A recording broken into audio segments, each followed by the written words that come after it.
13 अप्रैल सन 1919। यह तारीख भारत के इतिहास का सबसे काला दिन था। इस दिन अमृतसर के जलियांवाले बाग में हजारों मासूम निहत्थे भारतीयों पर बड़ी ही बेरहमी के साथ गोलियां चलाकर उन्हें मौत की नींद सुला दिया गया था, जिसे हम सभी जलियांवाला बाग हत्याकांड या जलियांवाला बाग नरसंहार के नाम से भी जानते हैं। देश की इस आजादी की लड़ाई में हजारों भारतीय शहीद हो गए थे, जिनमें हिंदू, मुसलमान, सिख समेत सभी धर्मों और जातियों के लोग शामिल थे। ये बात तो हम सब ने पढ़ी है कि जनरल डायर के कहने पर ही गोरखा के जवानों को जलियांवाले बाग में गोलियां चलानी पड़ी थी। लेकिन आखिर इतनी बड़ी संख्या में लोग जलियांवाले बाग में इकट्ठा क्यों हुए थे? क्यों जनरल डायर ने बेगुनाह भारतीयों पर गोलियां चलाकर बर्बरता की हदें पार कर दी थी?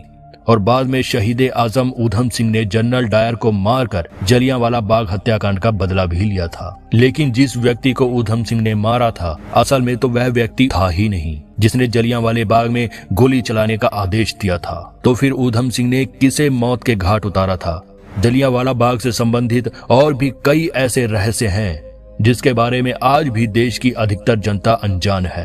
तो आज की इस वीडियो में हम जलियांवाले बाग की पूरी घटना आपको बताएंगे और इससे जुड़े कई ऐसे सच और तथ्य आपके सामने पेश करेंगे जो आपने पहले कभी नहीं सुने होंगे। घटना की शुरुआत 10 अप्रैल को होती है, जब रोलेट एक्ट का उल्लंघन करने पर सैफुद्दीन किरजू और डॉक्टर सत्यपाल को ब्रिटिश अधिकारी द्वारा गिरफ्तार कर लेते हैं। असल में उस समय पूरे देश में रोलेट एक्ट का कानून पास कर दिया जाता है, जिसके तहत ब्रिटिशियर्स किसी भी भारतीय पर बिना मुकदमा चलाए उसे जेल में बंद कर सकती थी। उस कानून को इतिहास में काला कानून भी कहा जाता है, जिसका विरोध महात्मा गांधी ने भी जमकर किया था। सैफुद्दीन और सत्यपाल की गिरफ्तारी के बाद पंजाब के लोगों में जबरदस्त आक्रोश था, जिसके चलते इन लोगों ने मिलकर 13 अप्रैल को बैसाखी के अवसर पर जलियांवाले बाग में एक जनसभा का आयोजन करने का फैसला किया। ये बात जब ब्रिगेडियर जनरल रेजिनाल्ड डायर को पता चली तो उन्होंने अतिरिक्त सैन्य टुकड़ी पहले ही बुला ली और 12 अप्रैल तक वे पूरी तरह से चौकन्ना हो गए। 13 अप्रैल की सुबह सभी अपने परिवारों और दोस्तों से मिलकर बैसाखी का जश्न मना रहे थे। गोल्डन टेम्पल के दर्शन करने के बाद हजारों की संख्या में लोग जलियांवाले बाग में इकट्ठा हो गए। देखते ही देखते लगभग 25,000 लोगों की भीड़ इकट्ठा हो गई। इतने में ही जनरल डायर अपने जवानों के साथ वहां पहुंचते हैं। जलियांवाले बाग के अंदर और बाहर जाने का सिर्फ एक ही रास्ता होता है, जिसे जनरल डायर तोप लगाकर बंद कर देते हैं। इसके बाद बाग में घुसते ही वे सिर्फ एक ही शब्द बोलते हैं, फायर। जनरल के आदेश मिलते ही जवानों ने फायरिंग शुरू कर दी। 50 राइफल और 40 खुखरी के साथ जनरल डायर जलियांवाला बाग पहुंचा था, जिससे साफ था कि वह नरसंहार करने के उद्देश्य से ही वहां आया था। बर्बरता की सारी हदें लांघकर जनरल डायर ने जलियांवाले बाग में मौत का वो तांडव मचाया कि इस घटना से हर भारतीय आक्रोश और बदले की भावना से भर उठा। केवल 10 मिनट के अंदर ही जवानों ने 1650 राउंड फायरिंग की। लोगों को अपनी जान बचाने का मौका तक नहीं मिला। फायरिंग शुरू होते ही चारों तरफ अफरा तफरी मच गई।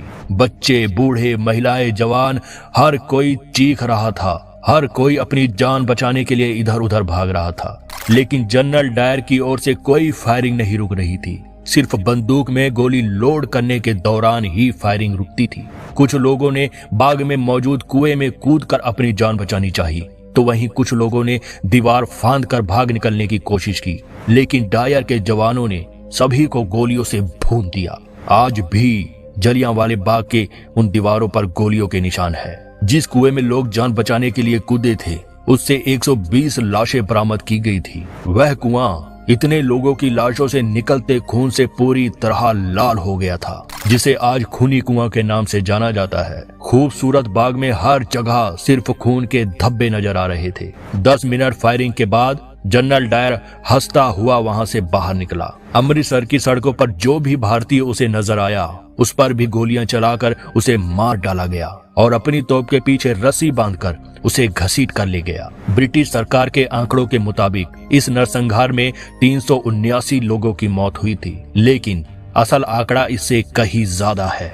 हजारों भारतीय इस नरसंहार में शहीद हो गए थे। इस घटना की सब जगह निंदा की जाने लगी। घटना की जांच सबसे पहले लेफ्टिनेंट माइकल और डवायर द्वारा की गई। जनरल डायर ने अपनी सफाई में कहा कि अगर वह गोलियां नहीं चलाता तो वहां मौजूद लोग उस पर हमला कर देते, जो मार्शल लॉ का उल्लंघन होता। उसने अपने कर्तव्य का पालन करते हुए ही गोली चलाने का आदेश दिया था। लेफ्टिनेंट डायर जनरल डायर के जवाब से संतुष्ट थे। ध्यान रखिए, यहाँ पर दोनों डायर अलग अलग हैं। इसके बाद लाहौर में हंटर कमीशन को जांच के आदेश दिए गए। अंतिम रिपोर्ट में जनरल डायर का फैसला सही बताते हुए उसे ब्रिटिश अधिकारियों ने प्रमोशन दिया, लेकिन साथ ही रिपोर्ट में ये भी कहा गया कि जनरल डायर दोबारा इंडिया नहीं आएंगे और उन्हें ब्रिटेन में रहकर ही अपनी सेवाएं प्रदान करनी होगी। जलियांवाला बाग हत्याकांड के दौरान सरदार ऊधम सिंह भी वहीं मौजूद थे। खुशकिस्मती थी कि वे इस हत्याकांड में बच गए थे, लेकिन उन्होंने संकल्प लिया कि वे इस हत्याकांड का बदला जरूर लेंगे। हत्याकांड के मुख्य आरोपी जनरल डायर की सन 1927 में बीमारी के कारण ब्रिटेन में ही मौत हो गई थी, लेकिन दूसरे आरोपी लेफ्टिनेंट माइकल डॉयर अभी जीवित थे। ऊधम सिंह उस समय बच्चे थे, लेकिन उनके भीतर प्रतिशोध की ज्वाला भड़क रही थी। ऊधम सिंह ने गदर पार्टी को ज्वाइन किया। वे एक गरीब परिवार से ताल्लुक रखते थे, जिनके सिर पर से माता पिता का साया भी बहुत जल्दी उठ गया था। जब उन्हें पता चला कि माइकल डॉयर लंदन में है, तब वे लंदन जाने के लिए पैसे जुटाने लगे। उन्होंने बढ़ई का काम सीखा और फिर अमेरिका गए।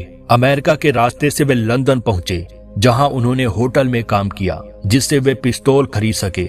इन सब काम में ऊधम सिंह को 21 साल का वक्त लग गया। सन 1940 में लंदन के कैक्सटन हॉल में ईस्ट इंडिया एसोसिएशन और रॉयल सेंट्रल एशियन सोसाइटी की मीटिंग होनी थी, जिसमें माइकल और डॉयर भी आए हुए थे। ऊधम सिंह एक पुस्तक के अंदर बंदूक की आकृति के पेज काटकर उसी में बंदूक छिपा कर ले गए थे, और जैसे ही माइकल डॉयर स्टेज पर आए, ऊधम सिंह ने 3 गोलियां उन पर चला दी। इसके बाद वे वहां से भागे नहीं, बल्कि खुद को सरेंडर कर दिया। ऊधम सिंह ने कहा कि 21 साल बाद जलियांवाला बाग नरसंहार का बदला लिया है और उनका संकल्प पूरा हुआ। हालांकि इसके बाद 31 जुलाई 1940 को उन्हें फांसी दे दी गई। लेकिन यहाँ पर यह बात ध्यान में रखने वाली है कि दोनों जनरल डायर और लेफ्टिनेंट डॉयर अलग अलग शख्स थे।